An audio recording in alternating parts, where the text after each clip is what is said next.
The broadcast is now starting. All attendees are in listen-only mode. Welcome everyone, welcome. My name's Jeremy Newman.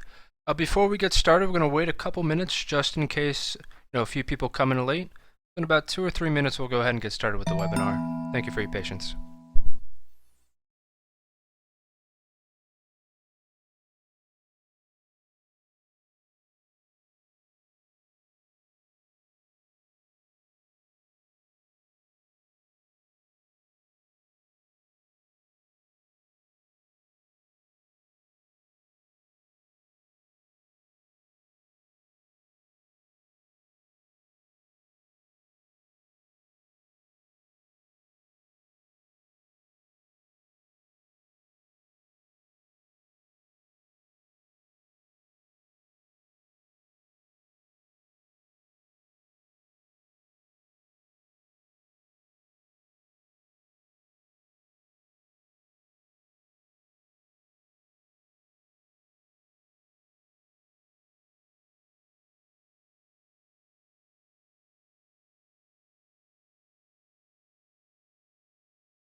Alright, thank you for your patience everyone. We're going to go ahead and get started.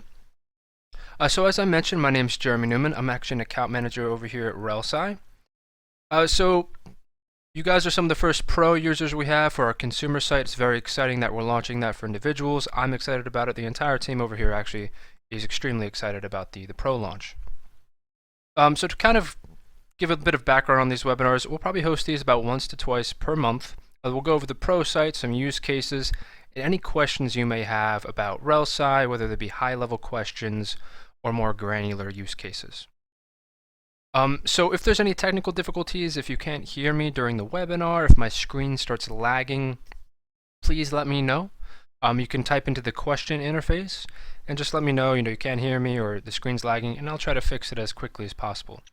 Also on top of that, if you have any questions about the platform, about how to use it, or anything else, please feel free to write them into the question interface whenever you wish. I'll answer them as soon as I can. Alright, so in this webinar, I'll briefly go over RelSci, a bit of background, what it is in a nutshell, and then I'll go through some of the tools. So RelSci at its core is a business development tool that allows you and your firm, in this case you, to privately leverage your connections and uncover access points to individuals or organizations that you may want to do business with. If you're a consultant, that'd be a great use case. Maybe it's more for professional development. We were founded 4 years ago by our chairman, Neil Goldman, which many of you may recognize his name. This is his second venture into data analytics after he founded CapIQ. So once he sold Capital IQ, he started raising funds for RelSci, and to date we've raised over $125 million from big name investors such as Bill Ackman, Ron Perlman, Henry Kravis, Ken Langone, and many more. And we started selling RelSci and launched in early 2013. So there are two main components that make up the RelSci platform. At RelSci's core, we have a database of over 5 million influential individuals. This includes named executives, high net worth individuals, board members, and over 1.5 million of their affiliated organizations, which span the public, private, nonprofit, many other sectors. All of this information is sourced by our 400-person research team from publicly verifiable sources. This means company websites, press releases, public filings, our data vendors such as FactSet, GuideStar, Morningstar, iWave, and NOSA, and many more. And so while the database of people makes a valuable research tool on its own, and many of our clients, organizations, as well as pro users probably use the tool for purely research purposes, most clients use RelSci because of this mapping technology we have on top of our database.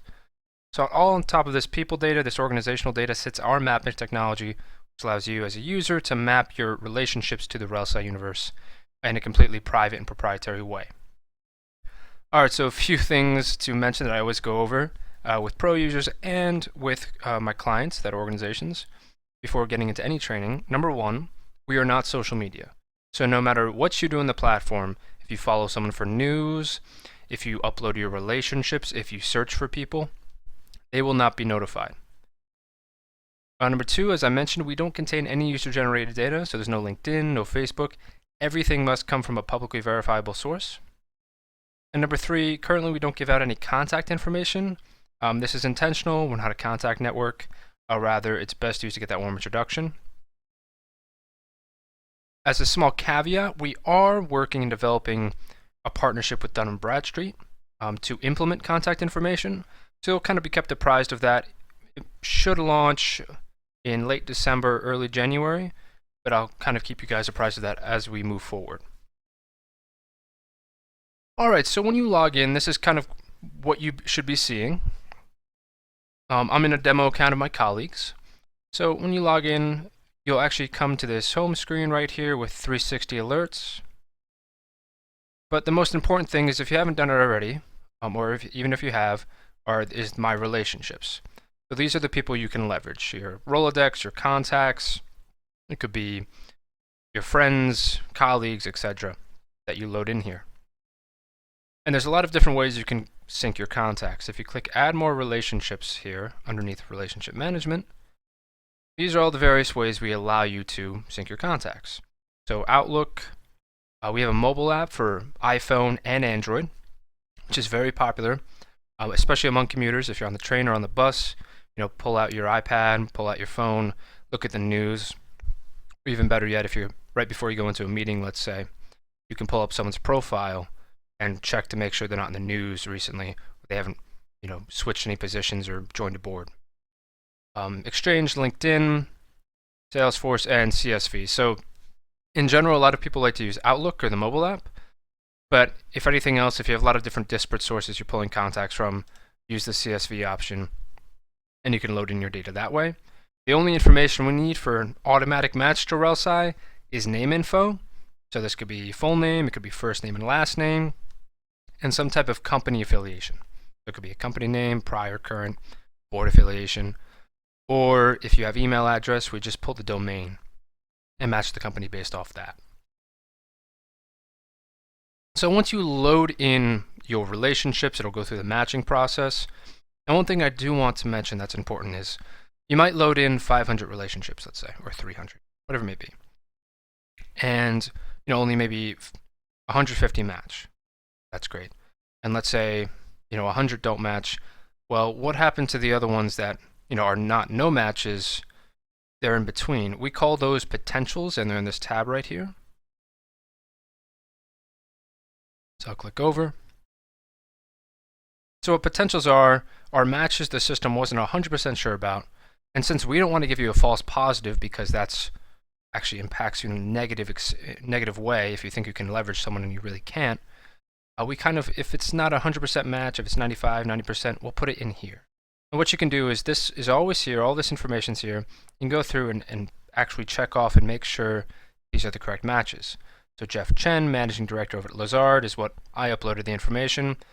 It didn't match exactly because it wasn't Jeffrey Chen I had listed in my file, but it looks like this is the correct individual. So I can click Add, and that gets added to my relationships. I can go down and do this for everyone listed. You don't have to worry about going through these all at once because they will always be here. And if you want to get rid of something, you can actually select no match and it will be removed from your potential matches. All right, so that's relationships. So that's pretty much the first step you should do when using RelSci, unless you're using it purely for research. In terms of alerts, that's another big thing that RelSci does. A lot of my clients and pro users even say, hey, are RelSci alerts the same, aren't they the same as Google alerts? That is not the case. Our alerts are a little more nuanced. We have information coming in from LexisNexis, from big publications such as the Washington Post, the New York Times, but better yet, we have bots that sit on company team pages and board pages, as well as keep track of insider transactions, employment and board changes, philanthropy, and if something changes on that page, our bots notify our research team, they go in, and we push a proprietary notification to you. These are a few examples right here. And so there's a lot of different ways you can customize your alert experience. You can click Advanced Search right here and actually create a specific search. So let's say I'm really interested in the biotechnology field. I can click biotechnology, And the topic I'm interested in is mostly employment and board changes, and maybe a product launch. So I can click search,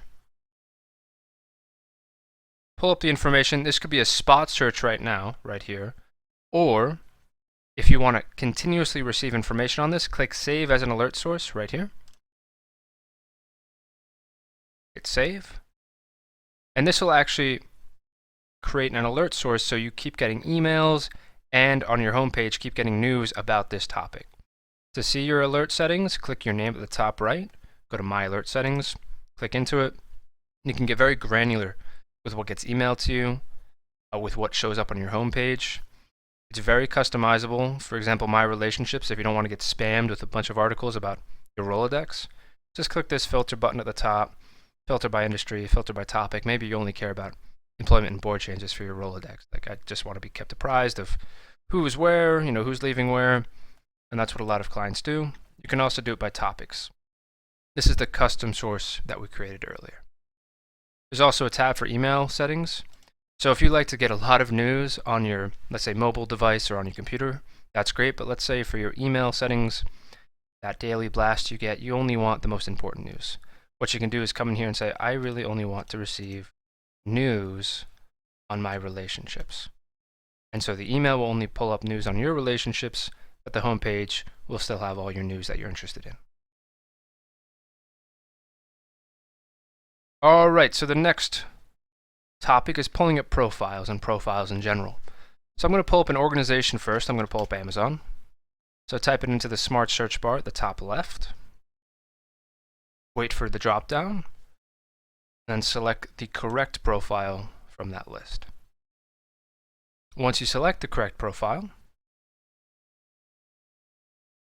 the page will pop up. And at the top, you can see that you can follow an individual company. This also works for a person. So if you're interested in someone, you don't have a relationship with them or interested in an organization, you can click follow and get news on them. Here are the specific articles and news related to Amazon. Some basic information on the left, as well as some recent SEC filings that you can click into and pull up. And then right here is kind of the power of RelSci, which I'll get into, but what it's doing in a nutshell is it's looking at the 217 relationships that I've loaded in, or my colleagues loaded in, saying, okay, from these 217, how can we get in front of someone senior over at Amazon? I'll get into this in a little bit. There's a quick about section, executives, board of directors, and every blue link here is clickable. Every blue link is its separate profile. And if you want to get more detail, you can always click see all here and pull up a whole separate page. Owners and shareholders, institutional holders, insider transactions, transactional summary, anyone involved in the legal space. So that's a big bonus for them. Really like that. A transaction advisor, so anyone involved in those transactions. And then any notable people involved in the transactions as well. We don't link every person involved with the transaction, but any big names, any influential individuals will be linked. Advisors, consultants, clients. Scroll down, key stats and financials. Nonprofit donations and grants, investments. There's a lot of information. Any information that's out there on an organization will aggregate and push to this dossier of information on RelSci. Now, if an organization is very private, then we might not have as much information if it's a more public organization. So profiles do vary in how robust they are, but in general, we capture as much as we can verify in the public sphere. All right, so an individual profile. I'll pull up Henry Kravis. Go for the drop-down, click into his profile. And this is Henry Kravis's profile. Now, you'll notice that's kind of similar to an organization's, but with a few key differences. Number one, there's that follow button here, but you can also add a relationship. So you don't have to sync a file or sync your phone, whatever it may be, to add relationships. So if you just had a meeting, got someone's business card, and you don't want to add it to a CSV file, then load it in, just see if they're in RelSci, click add relationship, and it will be a part of your relationships on the right. And all the other information we have is very similar to an organization's. We have family information, education, memberships, interest affiliations, boards and committees, and same thing with organizations. Depending on how public or private an individual is, will determine how robust their profile is. In this case, Henry Kravis, a very public individual, very influential, a lot of information.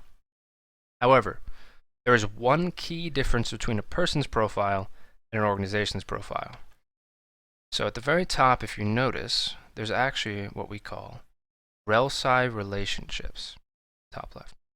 And what this is we believe Henry Kravis has access to over 6,000 individuals that are profiled in RelSci. So how do we figure this out?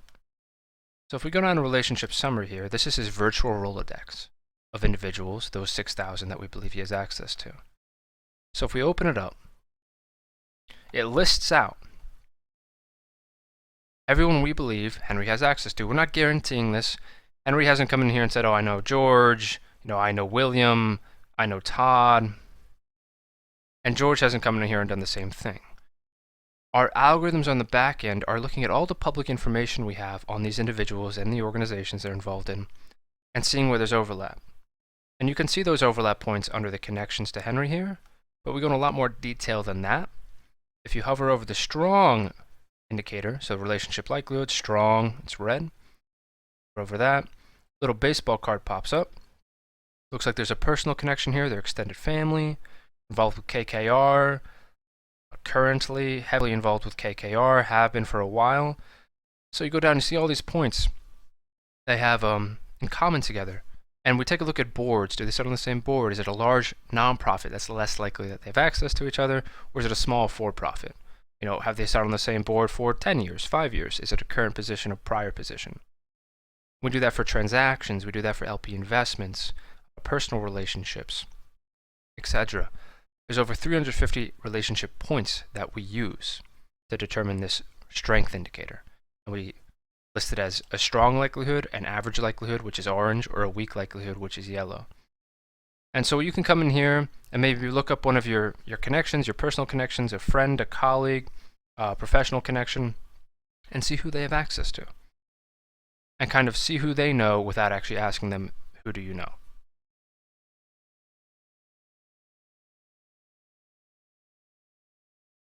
That's Henry's relationships and Henry's profile. So that's a person's profile compared to an organization's profile. Now, the next tool is kind of the bread and butter of RelSci and what a lot of people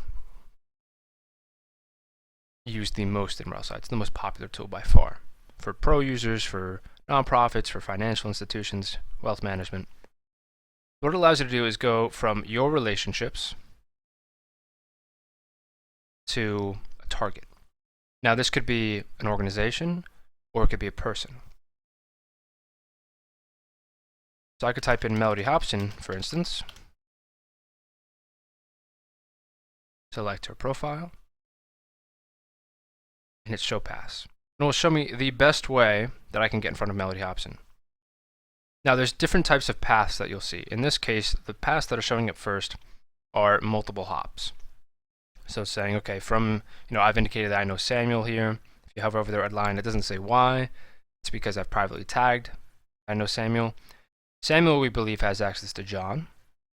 Why? Hover over that red line and it tells you why. And then we believe John has access to Melody. Hover over. Same thing. Now, what you'll sometimes see is you'll have direct connections instead. So instead of seeing connections that are multi-hops, so 2 hops or more, or you'll see 1-hop paths or direct connections.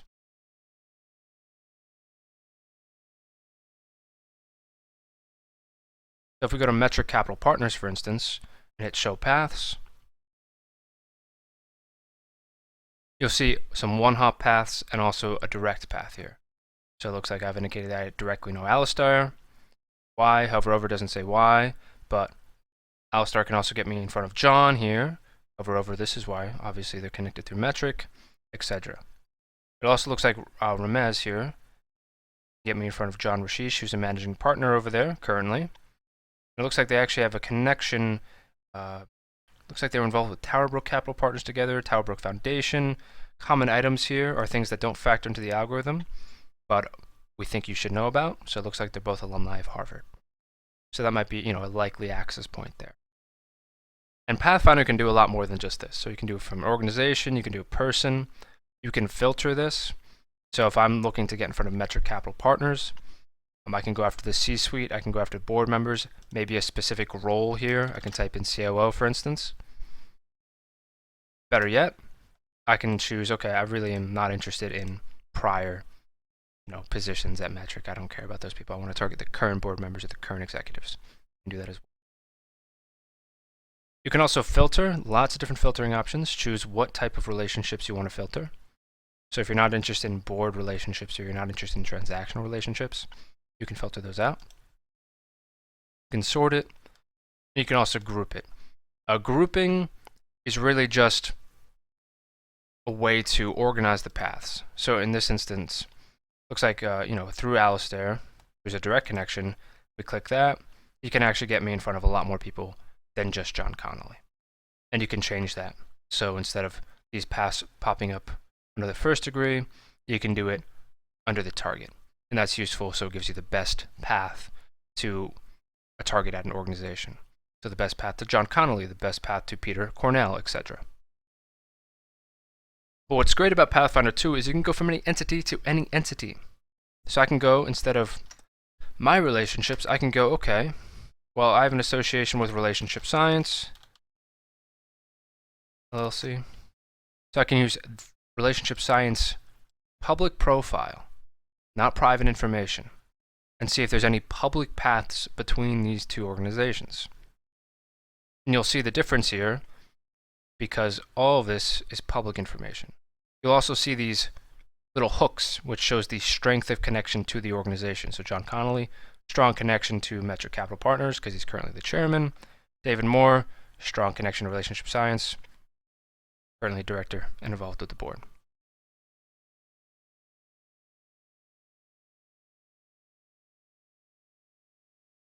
All right, so the next thing I'll go over, I know we have about 7 minutes, but I'm more than happy to go over. If you have any questions, please let me know. Power search, just a basic advanced search query in RelSci. So it allows you to kind of browse through our profiles of organizations and people. So instead of looking up a specific person you have in mind, a specific target, if you have just criteria that you want to look at and filter through RelSci with. So this is great if you're prospecting, if you're a wealth manager, etc. So for instance, I can go location here, and let's say I type in New York City, and let's say I really want to target maybe general counsels who are currently involved with banking and finance, and you can go down here, maybe say personal, and maybe that they're at least 30 years old. Fill that out, hit search. This will populate the power search results.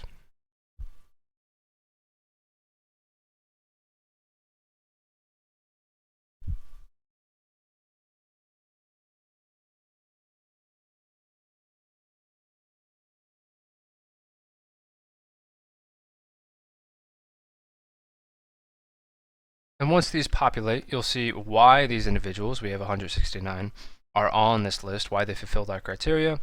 In this case, it looks like Joseph Whalen. He works at Chubb Corp. He works at the ACE Group, age of 58, and he's also the general counsel. And we'll see shortest path to this individual.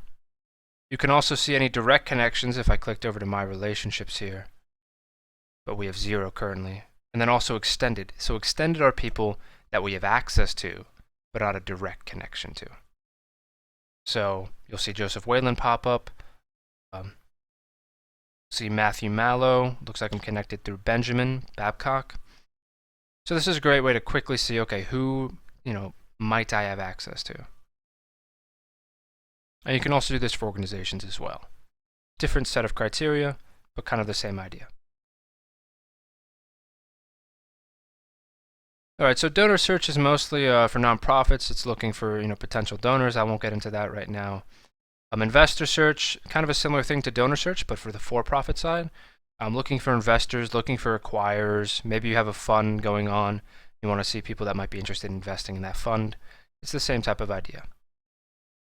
It's a different way to do power search. It's more pared down, kind of expands your horizons a little bit. Visit a city, however, is a great tool, very popular as well. And so what this is great for is, let's say you load in your Rolodex and you're away on a trip, a business trip, and you have a meeting at 9 o'clock in the morning, and then your next meeting isn't until 4 in the afternoon. So you have all this time in between that you don't want to waste. You don't want to sit at a Starbucks or do whatever. So what a lot of people do use this tool for is they'll put in the city they're going to. I'm traveling to Boston. And maybe the industry they're targeting. So I'm interested in biotechnology. Type that in and hit show people. What this will do is, first it'll pull up everyone in Boston that it's associated with biotechnology, which that's not that useful for most people. You can do that in Power Search. What it will do is it'll first tell you if you have any relationships or if there's anyone you have access to. So you can use this before going to a city to plan, to try to get some meetings on the calendar. Or better yet, let's say I really don't care about being that specific. I'm just in Boston. I just want to have a meeting, maybe maintain a relationship I have up in Boston. I can see who's up in Boston, who I know. Oh, Timothy, yeah, I totally forgot he's in Boston. Maybe I'll reach out, grab a cup of coffee. Or better yet, for example, Mike Williams, let's say he used to work at a different organization, and he was based in New York. I missed or forgot that he had moved to Boston recently. I can, shoot Mike an email, give him a quick call, and see if he's willing to schedule a meeting to catch up. That's the last tool, due diligence. It's just a really fast and easy way to aggregate data on an organization. So for instance, if I was in Amazon's profile, like I was earlier, and I wanted a list of their board members, their executives, investors and trustees, etc., suppliers, I'd have to go into each of those modules and look at that. And it could take quite a while and kind of be a little tedious. But here what I can do is just pull up Amazon and click, hey, I want their current board members, institutional shareholders, private equity stakeholders, suppliers, clients, etc., maybe even their competitors. I want all of them too. And do the same thing, hit show results, quickly pulls up a list of those individuals. Maybe you want to get smart on an organization, so you reach out maybe to their current board members or current executives. Or better yet, if you maybe are a competitor, you can reach out to their prior board members or prior executives. All right, so that pretty much concludes the webinar. Thanks for hanging around, everyone. I know we have about 2 minutes till time's up. If you have any questions, please write in now. I'd be more than happy to answer any. If not, feel free to shoot someone an email over here, the RelSci team@RelSci.com. We'd be happy to answer any of your questions. And there should be another webinar scheduled in a couple weeks, so you're welcome to join.